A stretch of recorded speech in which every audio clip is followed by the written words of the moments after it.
Let me tell you about the whirlwind I called my life, not too long ago.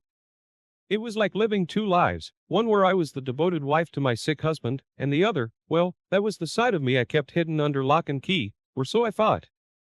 So, there I was, in this swanky apartment that looked like it was ripped straight out of a luxury magazine, all thanks to my lover. He had this place decked out just for our little escapades. Kissing him goodbye felt like shedding his skin, one I had to wear whenever I went back to playing the role of the caring wife. My husband, bless his soul, was deep into his chemo for lung cancer, thinking his loving wife was off bending into a pretzel at a yoga retreat. If only. The real kicker came the next day. I was lounging around, enjoying the kind of freedom that only comes when you think you've outsmarted your old life. Then my phone rang.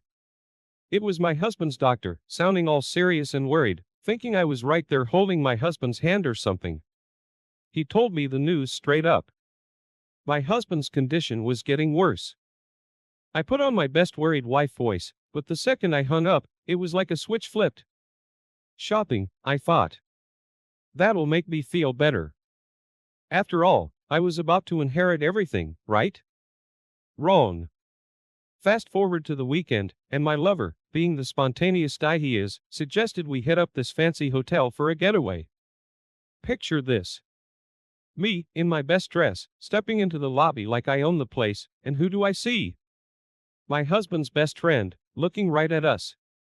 My heart sank, but I laughed it off, throwing him a casual wave like I was just there for the brunch or something.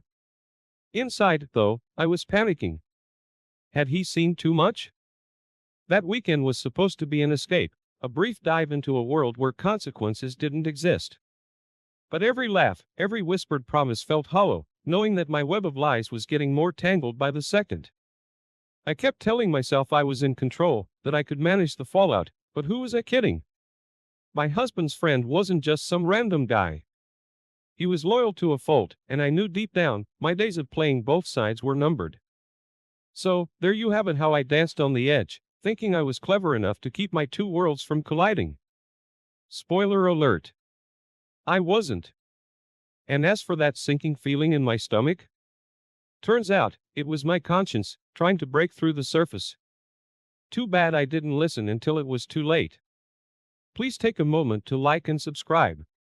It helps us create more content you love. Thank you for your support. Imagine this. Me, living it up at this high-end hotel with my lover, completely oblivious to the storm brewing just around the corner. It was like I was in my own little bubble, thinking I was untouchable. But here's where it gets juicy. I left a trail of breadcrumbs so big, you'd think I wanted to get caught.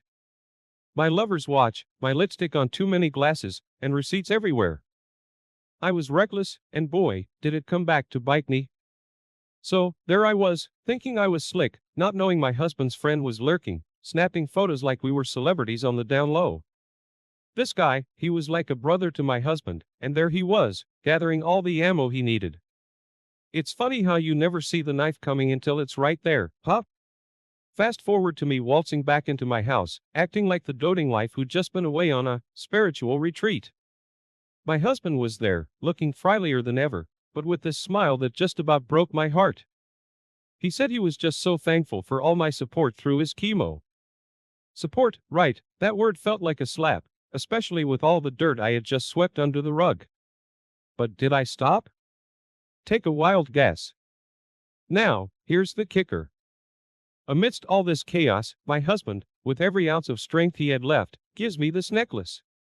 It was stunning, sure, but it was more than that to him. He said it symbolized his hope for the future, our future. And what did I do? I just took it, barely a thank you, escaping my lips. I was eyeing it like it was just another piece to my collection, not the beacon of hope it was meant to be. Cold, right?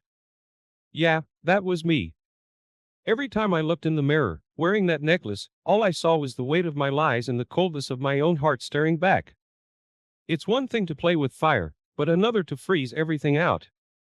That necklace, supposed to be a symbol of love and hope, felt more like chains around my neck, a constant reminder of the betrayal I was living. This is how I let greed and lust cloud my judgment, ignoring the love that was right in front of me. My husband, battling cancer, still found it in him to show me love, and there I was, plotting my next escape. Makes you think, doesn't it? About what we take for granted, about the choices we make. Let me tell you, looking back now, I'd give anything to go back and choose differently.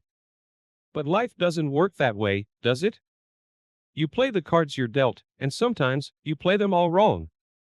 Just when you think you've got it all figured out, life throws you a curveball that knocks you straight off your feet.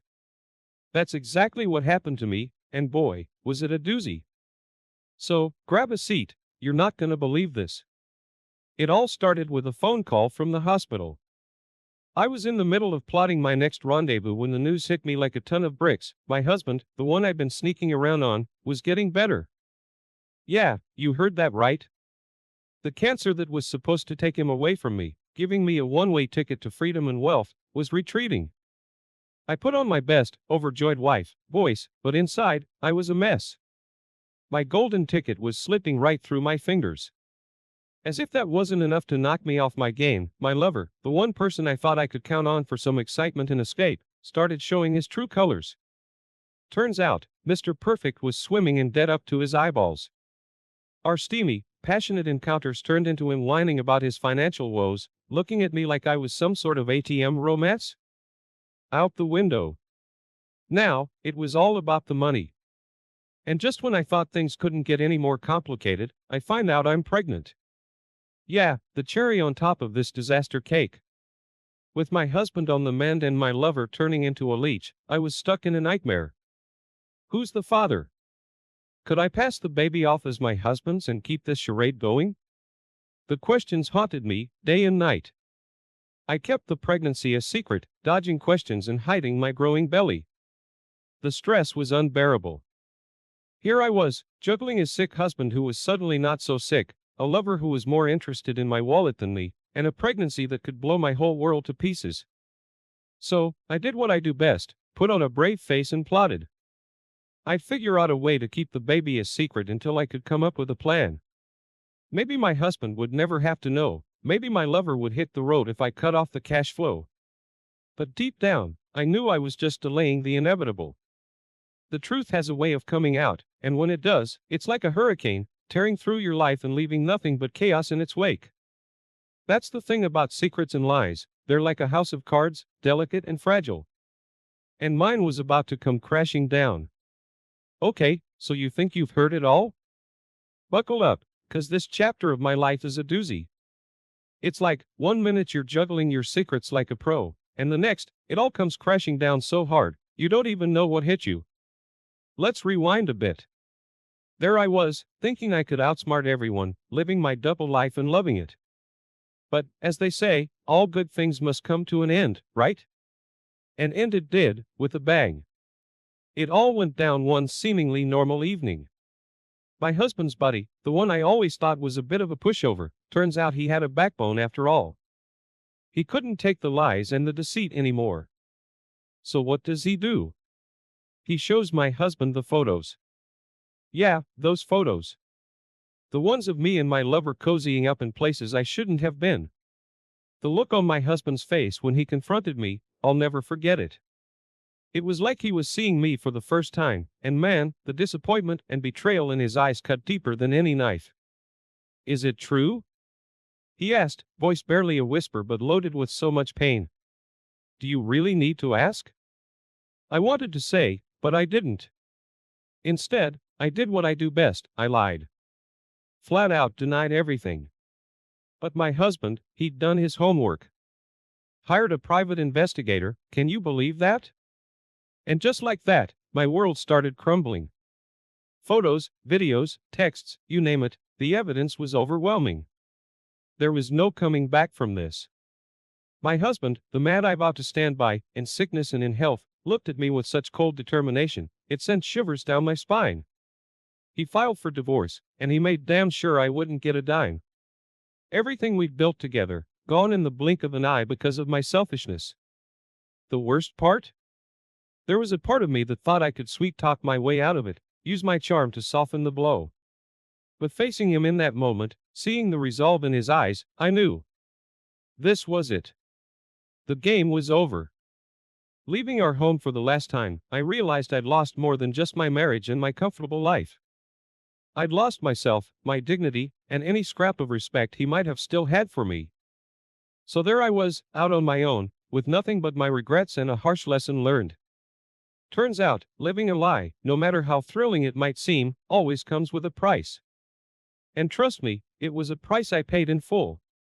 Ever heard the saying, be careful what you wish for? Yeah, well, I'm living proof of that. My life? It's like a cautionary tale straight out of a soap opera, only there's no commercial breaks or happy endings. Let me fill you in on the latest drama. So, I ditched my sick husband for my lover, thinking I was about to live the high life. Big mistake. Huge. Turns out, my lover's as broke as a joke. We went from living in a swanky apartment to getting booted out when he couldn't pay up.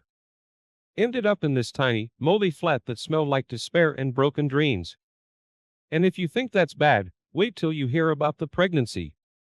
Yep, found out I was expecting. You'd think that might bring us closer, right?